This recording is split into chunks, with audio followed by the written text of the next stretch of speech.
Et bien coucou les petits gens, c'est Big BT et bienvenue dans cette nouvelle vidéo. Aujourd'hui on continue cette série des retours aux bases et là on s'attaque à un gros morceau. Aujourd'hui du coup on parle du parc Disneyland Paris. Je vais parler de tout ce qu'il y a autour et tous les autres parcs en général, mais je vais surtout m'attarder sur Disneyland Paris. Et bien écoutez, je vous propose qu'on y aille, c'est parti, let's go. Et avant toute chose, vous le voyez, nous sommes dans Minecraft. Alors oui, j'ai découvert un serveur qui est juste extraordinaire, ça s'appelle Magic Craft. C'est en 1.14.4 et ils ont en fait reproduit Disneyland dans Minecraft. C'est juste un truc de fou.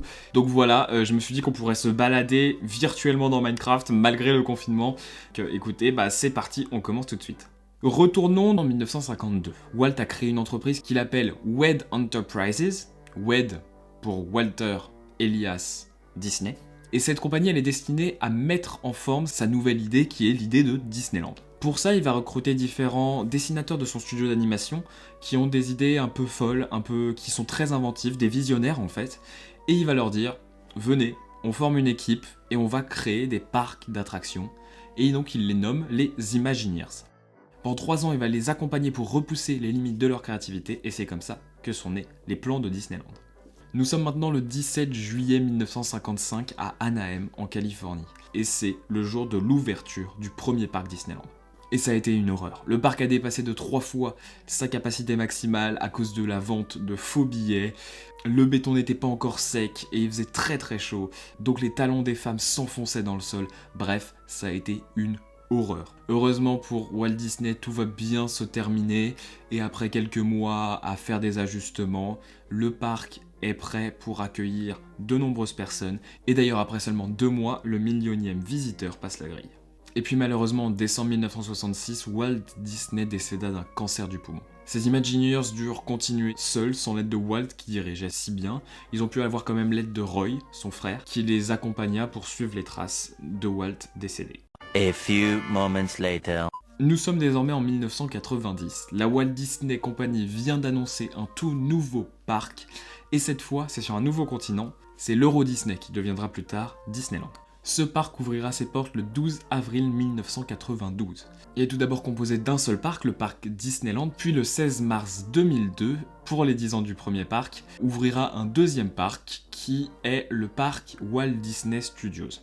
Ce parc va faire énormément débat et les gens ne vont pas du tout l'apprécier au départ, mais maintenant, vous le voyez, les gens commencent à l'apprécier plutôt pas mal. Rajoutons bien entendu à tout ça un centre de divertissement, le Disney Village, dans lequel vous pouvez retrouver des boutiques, des restaurants et des animations, ainsi que 6 hôtels. Le Disneyland Hotel qui est en plein cœur du parc sur le thème victorien, le Disney Hotel New York sur le thème de New York, normal, le Disney Sequoia Lodge sur le thème des parcs nationaux américains, le Disney's Newport Bay Club sur le thème des stations balnéaires de la Nouvelle-Angleterre, le Disney's Hotel Cheyenne sur le thème des villes de l'Ouest américain, et le Disney's Hotel Santa Fe sur le thème des villes du sud-ouest américain. Ça fait quand même un beau complexe en tout. Mais je vais vous parler un peu plus en détail du parc Disneyland en lui-même. Alors vous le voyez sur Minecraft, nous sommes ici devant le château. On pourrait d'ailleurs penser que tous les châteaux de tous les parcs sont les mêmes, mais c'est absolument faux. Le premier château, ça a été celui de Californie. Il était assez petit, mais c'était surtout par manque de moyens. Vous le voyez, il est assez peu abouti, bien que ça soit l'élément central du parc. Il a été reproduit en 2005 dans le parc de Hong Kong,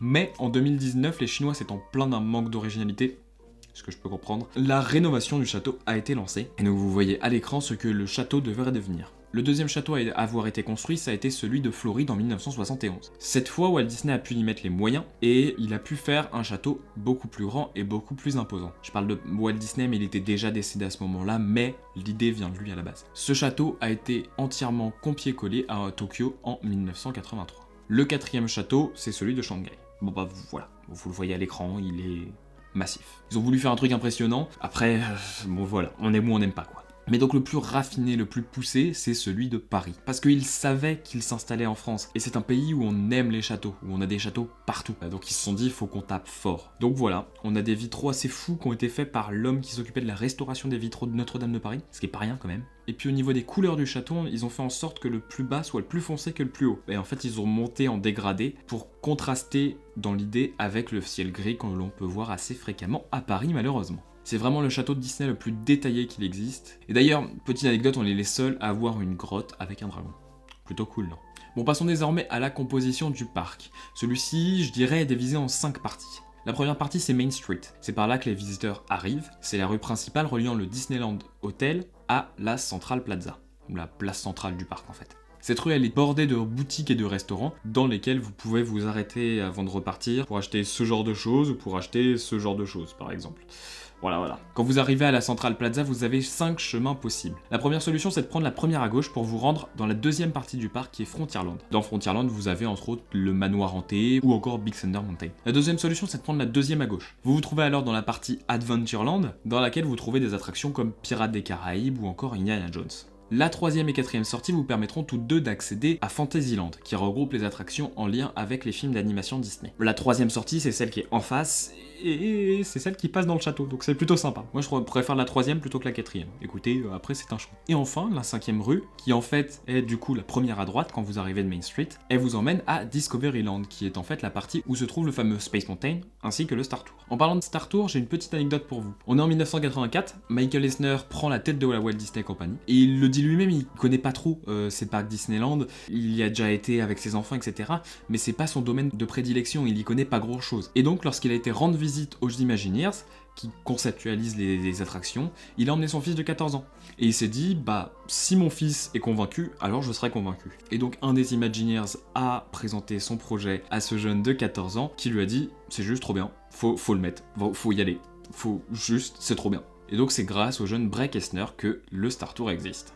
On reste dans le coin, on redescend un tout petit peu et on se dirige vers Space Mountain. Ce qui est assez fou, c'est que vous allez la voir, vous allez pouvoir participer et vous allez pouvoir vivre Space Mountain avec moi sur Minecraft. C'est juste totalement fou, regardez ça. En tout cas, ce que je peux vous dire sur cette attraction, c'est qu'elle a été ouverte qu'en 1995, c'est-à-dire 3 ans après l'ouverture du parc. En fait, c'est juste parce qu'ils avaient pas assez d'argent. En fait, au départ, ça n'avait rien à voir avec Star Wars comme on le connaît maintenant. L'attraction, elle s'appelait Space Mountain de la Terre à la Lune et c'était basé sur une œuvre de Jules Verne. Et ce n'est que le 7 mai 2010 pour le 25e anniversaire de Disneyland Paris que Space Mountain deviendra le Star Wars Hyper Space Mountain, passant ainsi du thème de Jules Verne au thème de Star Wars. Et franchement, un gros GG à l'équipe de Magic Craft, parce que c'est juste totalement ouf ce qu'ils ont fait là-dessus. Je remonte maintenant en direction de Fantasyland et...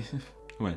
Je sais, vous la connaissez tous cette attraction, ouais. Puis je sais que je peux pas vous mettre d'extrait dans la vidéo, mais vous avez déjà tous la musique en tête. Mais bon, est-ce que vous savez tout de It's a Small World? Déjà, cette attraction n'a pas été créée pour Disneyland à la base, mais pour l'exposition universelle de 1964. Cette année-là, Walt Disney avait été approché par la PepsiCo pour concocter 4 attractions pour cette exposition. Et leur dernière idée fut de conceptualiser une sorte d'attraction croisière qui représenterait les enfants du monde entier. L'idée de départ, c'était de faire entendre les différents hymnes nationaux chantés par différents enfants. Sur le papier, c'était une très bonne idée, sauf que, en fait, c'était une cacophonie parce que plein de mélodies comme ça n'allait pas du tout ensemble. Alors Walt a déclaré: je veux quelque chose de simple, qui peut être traduit dans plusieurs langues, avec des variantes dans les arrangements suivant les pays. Et il a fini par écrire à l'idée finale Small World. Ils ont conceptualisé puis créé, produit et envoyé l'attraction en 9 mois. Vu la quantité de travail, c'est quand même un record. Ils ont dû créer à la main quasiment 600 audio animatronics, enfin, ces poupées robots, si vous voulez appeler ça comme ça, ainsi que tous leurs costumes, des reproductions de plus de 150 tenues traditionnelles. Et le gros plus du manège, c'est qu'il pouvait transporter plus de 3000 personnes par heure. En comparaison, les autres manèges, ils pouvaient transporter entre 1000 et 1500 personnes en général. Et bien sûr, cette idée a été créée d'abord pour l'exposition universelle, mais elle fut directement ajoutée à Disneyland, et donc elle a été importée à Disneyland Paris par la suite. Je redescends désormais pour arriver à Frontierland, et on tombe sur l'une des attractions majeures de Disneyland, Big Thunder Mountain. Eh bien, il faut que vous sachiez que si certaines attractions de Disneyland Paris sont clairement des copier-coller des attractions équivalentes aux US, comme Pirates des Caraïbes par exemple, ou encore le Star Tour, c'est absolument pas le cas de Big Thunder Mountain. La différence majeure, c'est déjà l'emplacement, parce qu'en Californie, Big Thunder Mountain, il est sur Terre, alors que là, il est dans l'eau, en fait. En France, ils l'ont déplacé dans l'eau pour que ça soit un élément majeur de Frontierland, et vraiment le centre de Frontierland. Au passage, petite info, notre Frontierland, c'est le plus grand qui existe. C'est plutôt cool à savoir. Le décor de l'attraction originale est inspiré de Bryce Canyon. D'ailleurs, si vous voulez découvrir les magnifiques paysages de l'Ouest américain, je vous invite à aller voir ma petite vidéo. Dans le petit en haut à droite, j'ai fait une vidéo assez sympa, et à 1 minute 18, vous avez Bryce Canyon. Je vous laisse aller voir ça dans le petit i en haut à droite. Mais bon, revenons-en à Big Thunder Mountain. La difficulté, en fait, c'était de trouver le moyen de placer le trajet du train dans cette roche, le tout de façon convaincante. Et on se retrouve dans une attraction, du coup, qui a plus de sensations, et qui a plus de mystère. Et c'est, d'après ces créateurs, la plus réussie des Big Thunder Mountain. Je continue de descendre Frontierland et on arrive finalement devant le Phantom Manor. Dans le Disneyland original et avant de devenir une attraction, c'était un réel manoir victorien inhabité depuis plus de 5 ans. Le but pour Walt Disney, c'était de créer un lieu effrayant et captivant dans lequel pourraient s'amuser petits et grands. Ainsi, il engagea un ingénieur ayant des notions d'illusionnisme qui mêla illusion, mécanisme et effets spéciaux. Pour vous donner un petit exemple de ces mécanismes, parlons de la salle de bal. L'illusion utilisée s'appelle le fantôme de Pepper. L'idée en elle-même est assez simple. Elle utilise des techniques d'éclairage assez particulières ainsi qu'une plaque semi-réfléchissante. On le voit bien sur le schéma. En fait, sans la lumière, on voit que une salle de bal de 30 mètres de long, ce qui est déjà pas mal, hein. Mais quand on rajoute la lumière, on voit le reflet des personnages qui sont en haut et en bas sur la vitre teintée. Et c'est comme ça qu'elles apparaissent sous forme un peu fantomatique. Et bien voilà, on est en train de revenir tranquillement sur la Central Plaza. Je vais pouvoir reprendre Main Street, m'acheter des petits goodies. Faut bien se faire plaisir un peu dans la vie. Je continue de remonter Main Street. Et puis on arrive sur la fin de cette petite visite virtuelle de Disneyland Paris. J'espère que ça vous a plu. Merci au serveur Magic Craft qui est juste extraordinaire. Je vous invite à aller le voir d'ailleurs. Merci à vous d'avoir regardé cette vidéo jusqu'au bout. C'était une vidéo un peu plus longue que d'habitude au niveau des retours aux bases. J'ai l'habitude de faire plus court. Là j'avais énormément de choses à dire. Et j'espère que vous avez trouvé ça intéressant. N'hésitez pas à lâcher un petit like et lâcher un petit commentaire. On se retrouve très bientôt pour une prochaine vidéo. Tchuss tout le monde.